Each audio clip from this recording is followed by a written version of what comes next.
Spiderman के हर तरह के वर्जन्स बने हैं सिनेमा और कॉमिक्स में, सबने कमाल किया है।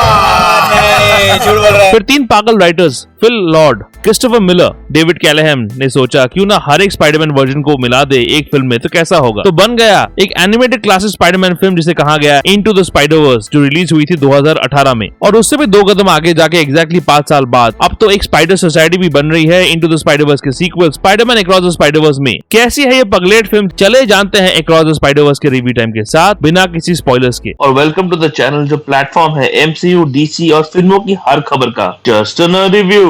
स्पाइडरमैन अक्रॉस द स्पाइडरवर्स कहानी है माइल्स मोरालेस की, जो अभी भी स्ट्रगल कर रहा है अपनी नॉर्मल लाइफ और अपनी स्पाइडी लाइफ के बीच बैलेंस बनाए रखने के लिए। उससे पावर्स मिले थे एक उसके डायमेंशन के पीटर पार्कर के मौत के बाद इनटू द स्पाइडरवर्स में। फिर उसे एक ऐसा डिसीजन लेना पड़ता है जो उसकी जिंदगी बदल देगा। अक्रॉस द स्पाइडरवर्स कहानी है ग्वेन स्टेसी की भी, जिसे बखूबी आवाज दी है हेली स्टैनफील्ड ने। ग्वेन को चुनना है अपनी दोस्ती और ड्यूटी के बीच, क्या सही है क्या गलत है ये चुनना है। पीटर भी पार्कर की कहानी भी है जिसे नैपी और स्पाइडी में चुनना होगा। देखा कैसे राइम किया मैंने।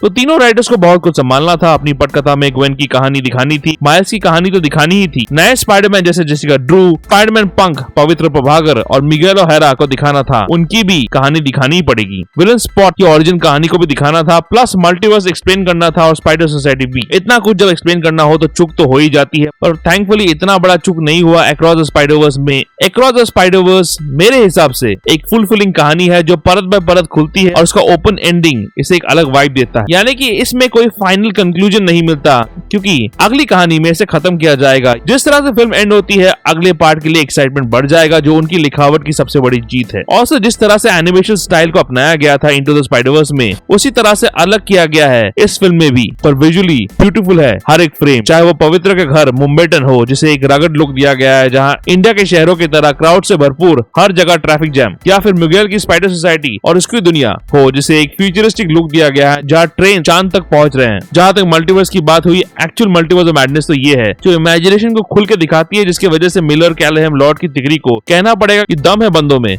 कि ऐसी कॉम्प्लिकेटेड चीजें ऐड की है उन्होंने कि साक्षात प्रणाम देना है उनको। मल्टीवर्स सरप्राइजेस पर स्पॉइलर फिल वीडियो में बात होगी। किसी भी एनिमेशन फिल्म की ताकत है उनकी आवाजें। वॉइस एक्टर्स अपनी आवाज से किरदारों में जान फूंकते हैं। हेली की आवाज के अलावा शेमेक मूर जिन्होंने माइल्स को आवाज दी है, और सारे रिटर्निंग वॉइस एक्टर्स का काम अच्छा है। पर Oscar Isaac as Miguel O'Hara, Daniel Kaluuya as Spiderman punk और जेसन स्क्वाट्समैन एज स्पॉट, इन तीनों ने अपने कॉम्प्लिकेटेड किरदारों के साथ जस्टिस किया है। स्पेशली आइजैक के किरदार को आप हेट करोगे, हालांकि पॉइंट ऑफ व्यू भी सही लगेगा उनका। यही तो लिखावट की ताकत है कि नेगेटिव ग्रे कैरेक्टर्स के पॉइंट ऑफ व्यू भी सही लगते हैं। क्योंकि कहानी में इतना कुछ कहना था तो बीच में कुछ पोर्शंस, स्पेशली माइल्स के मल्टीवर्स ट्रैवल करने के पहले वाले पोर्शन जहां उसके पेरेंट्स के साथ उसके सीन्स है, वो थोड़ा खिंचा हुआ लगता है। एक माइनर कंप्लेन है इसकी लिखावट से। आसानी से ये फिल्म 15 से 20 मिनट छोटी हो सकती थी। प्लस फिल्म में कोई भी क्रेडिट सीन नहीं है, तो फिल्म खत्म होने के बाद वेट मत करना। इसके बावजूद स्पाइडरमैन अक्रॉस द स्पाइडरवर्स को मैं देना चाहूंगा 4 आउट ऑफ 5। मेरे बेटे का रेटिंग है 5 आउट ऑफ 5 फिट से, यानी कि बच्चों को पसंद आएगी ये फिल्म। जिन चीजों को ये एनिमेटेड फिल्म अटेम्प्ट करती है उसी तरफ मल्टीवर्स ऑफ मैडनेस को जाना चाहिए था। कोई नहीं, MCU जा नहीं पाई, SMCU यानी कि सोनी मार्वल सिनेमैटिक यूनिवर्स तो गई है और बखूबी गई है। एंटरटेनमेंट है विद अ क्रैकलिंग एंडिंग। और क्या चाहिए? बस एक और चीज चाहिए, वो है लाइक सब्सक्राइब। नहीं तो स्पाइडर कैट को भेज दूंगा, नोटिफिकेशन घंटी भी बजा लो ताकि चैनल अपडेट्स मिलते रहे।